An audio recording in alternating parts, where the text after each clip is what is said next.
So you think you know Dublin. What if I told you the real Dublin experience, the one the locals have, has almost nothing to do with the usual tourist spots? Well, that's exactly what we're diving into. We're giving you the insider's playbook for experiencing the city's true character.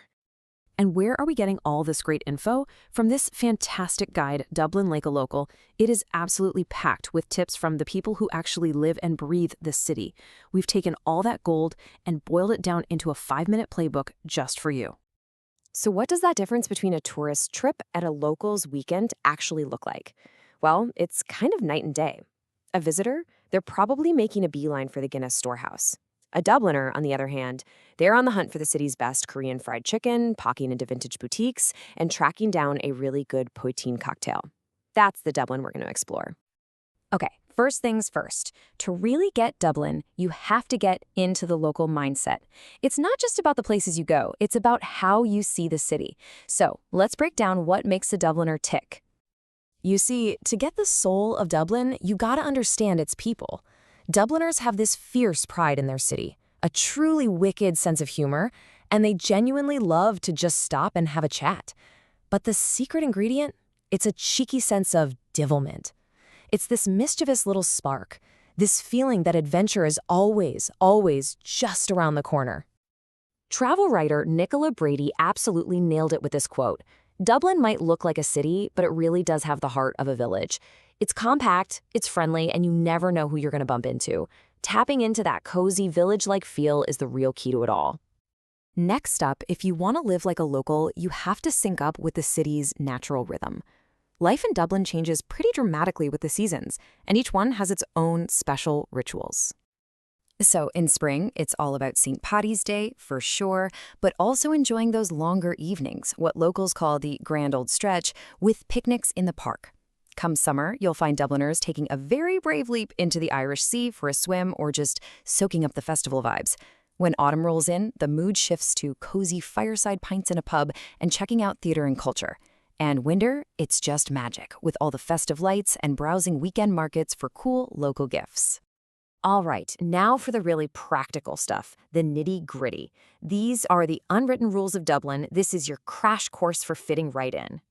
First up, and you gotta listen closely to this one, the round system. This is totally non-negotiable in an Irish pub.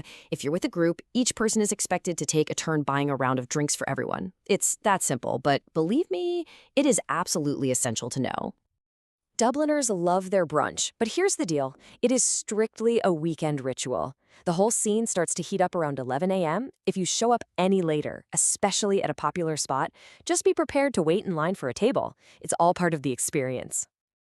And hey, while we're talking about pubs, you need to know the closing times.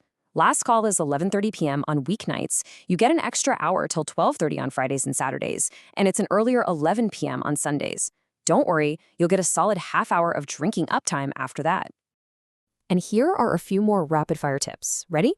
Tipping around 10% is polite, but it's not mandatory. Smoking is banned inside public places, everywhere. Shops tend to open a little later, think 10 or 11 a.m. Lots of cafes will happily refill your water bottle. And this one's a classic. If the sun makes a rare appearance, grabbing a bag of cans to enjoy by the canal is a true Dublin tradition. Okay, to truly navigate Dublin like a pro, you have to understand it's not just one single place. Nope, it's more like a collection of distinct little villages, each with its own totally unique personality. So yeah, the River Liffey splits the city into the north side and the south side. That's the basic layout.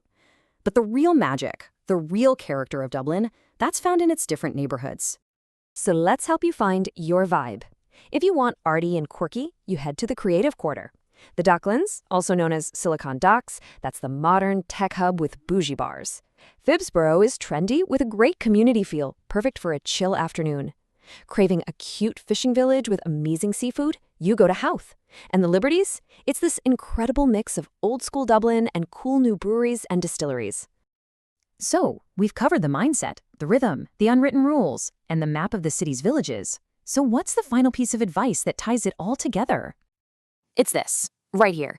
The single best piece of advice from the locals who wrote the guide is to just embrace the city with that wild sense of mischief that's woven into its very heart. Don't overplan everything. Be open to a spontaneous chat, a random detour to a pub, or whatever unexpected adventure comes your way. So, after all that, there's really only one question left. What's the first local thing you're gonna do? Will it be a brisk sea swim, a hunt for a cozy fireside pint, or grabbing a bag of cans for the canal? The playbook is yours. Go for it.